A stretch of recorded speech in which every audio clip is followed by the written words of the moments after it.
प्रिय मित्रों, जय श्री कृष्ण। दिव्य प्रेम रसधारा पर मैं आचार्य डॉक्टर विष्णु कुमार मिश्रा आपका बहुत बहुत स्वागत करता हूं। आज हम इस वीडियो पर चर्चा करेंगे कि किसी भी जातक या जातिका की जन्म पत्रिका देख करके, जन्म कुंडली को देख करके ऐसे निर्धारित करें कि इस जातक की जन्म कुंडली में ऑफिसर बनने के योग है कि नहीं है। पर विषय क्रम में आगे बढ़ूं उससे पहले आपसे आग्रह, अगर आपने अभी तक हमारे इस चैनल को सब्सक्राइब नहीं किया है तो प्लीज चैनल को सब्सक्राइब करें, साथ ही नोटिफिकेशन बेल को भी प्रेस कर दें। अगर आप अपनी या अपनों की जन्म पत्रिका का बृहद प्रिडिक्शन कराना चाहते हैं, विश्लेषण कराना चाहते हैं, या हमसे किसी भी किस्म का ज्योतिषी परामर्श प्राप्त करना चाहते हैं, अथवा उत्तम क्वालिटी के रियल राशि रत्न आदि प्राप्त करना चाहते हैं, तो आप स्क्रीन पर फ्लैश हो रहे नंबरों पर हमसे संपर्क कर सकते हैं।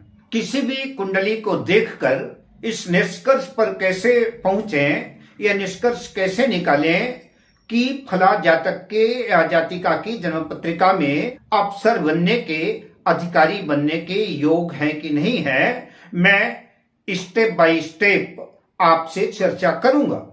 अगर लग्न पर प्रथम भाव पर सूर्य, मंगल, शनि का प्रभाव है और लग्न का स्वामी छठे भाव से, दसम भाव से या 11वें भाव से जुड़ा है, तो ऐसे जातक या जातिका के ऑफिसर बनने का योग घटित हो सकता है। ऐसा जातक प्रयास करता है तो उच्चाधिकारी होता है। खासतौर से आईएएस, आईपीएस अधिकारी बनने के लिए लग्न का भी मजबूत होना आवश्यक है। मजबूत लग्न का मतलब नेतृत्व करने की क्षमता, मजबूत लग्न का मतलब शासन करने वाला, आदेश देने वाला, आत्मविश्वास से भरा हुआ। कमजोर लग्न का मतलब कि आदेश को मानने वाला, आदेश का पालन करने वाला। हम छठे भाव की चर्चा करेंगे।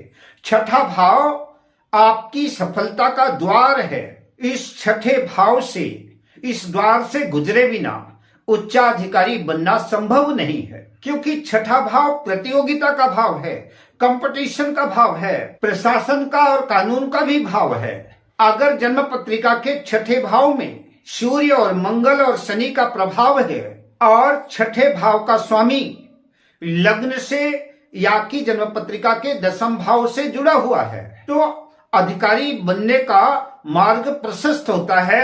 ऐसे जातकों के या जातिकाओं के सफलता कदम चूमती है। मजबूत छठे भाव का मतलब शत्रुहंता योग, शत्रुओं का संहार करने वाला, कंपटीशन में सक्सेस, सफलता दिलाने वाला, प्रतियोगी परीक्षाओं को उत्तीर्ण करने वाला। छठे भाव के कमजोर होने से बार बार असफलता मिलती है, जातक सफल नहीं होता अपने प्रयोजन में।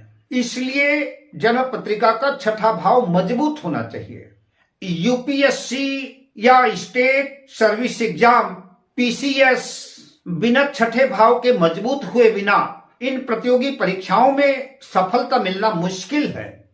तीसरे चरण में दसम भाव की चर्चा करेंगे। दसवां भाव कैरियर का, पद प्रतिष्ठा का, मान सम्मान का, अधिकार का भाव है। दसम भाव में सूर्य, शनि और मंगल का प्रभाव हो। सूर्य और शनि का मतलब प्रशासन।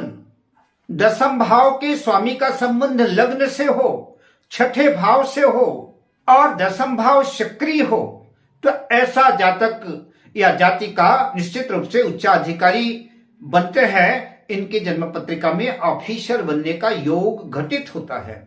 अगले स्टेप की बात करें तो जन्म पत्रिका में सूर्य मजबूत होना चाहिए।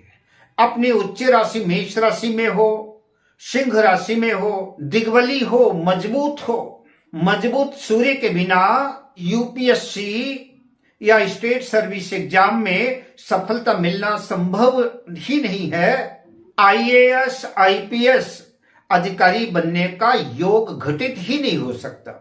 सूर्य केंद्र में हो, त्रिकोण में हो, बलवान हो, सूर्य में पाप प्रभाव सहन करने की शक्ति हो, सामर्थ्य हो, तभी मजबूत सूर्य अधिकारी या अफसर बनाता है, जबकि कमजोर सूर्य कलरकारी छोटी मोटी नौकरियों की तरफ अग्रसित करता है। अगले स्टेप की बात करें, जब नौकरी का समय हो, कंपटीशन का, प्रतियोगिताओं का समय हो, चयन के लिए जा रहे हों, उस वक्त सूर्य, शनि, मंगल, गुरु की दशा अंतर्दशा उस समय होनी चाहिए। छठे भाव और दसम भाव से जुड़ी हुई दशा अंतर्दशाओं पर भी अच्छा प्रभाव पड़ता है। ये दशाएं भी जो है सफलता की तरफ ले जाती हैं। इसी समय चयन और पोस्टिंग संभव है। सूर्य अधिकार है, मंगल फोर्स है, शनि कानून है, एनकाउंटर है, ऑपरेशन है, कठोर निर्णय लेने की सामर्थ्य है, शक्ति है, न्यायाधीश है। ये सारे निर्णय कठोर व्यक्ति ही ले सकता है। अगर अंतर की दृष्टि से महिला बनाम पुरुष की कुंडली में अगर कोई अंतर देखें तो ग्रह योग महिला और पुरुष के लिए वही योग काम करते हैं, पर कुछ ग्रह स्थितियों में अंतर हो सकता है। किसी महिला जातक की जन्म पत्रिका में मंगल और शनि ही काफी नहीं है। सूर्य अधिकार का प्रतीक है। अपने अधिकार के लिए सूर्य लड़ना जानता है, और राहु मर्यादाओं को, परंपराओं को तोड़ने वाला है। गुरु और चंद्र मानसिक संतुलन के कारक हैं। तो अधिकार प्राप्त करने के लिए सूर्य अच्छा होना चाहिए, और वैसे भी अधिकारी बनने के लिए सूर्य अच्छा होना ही चाहिए।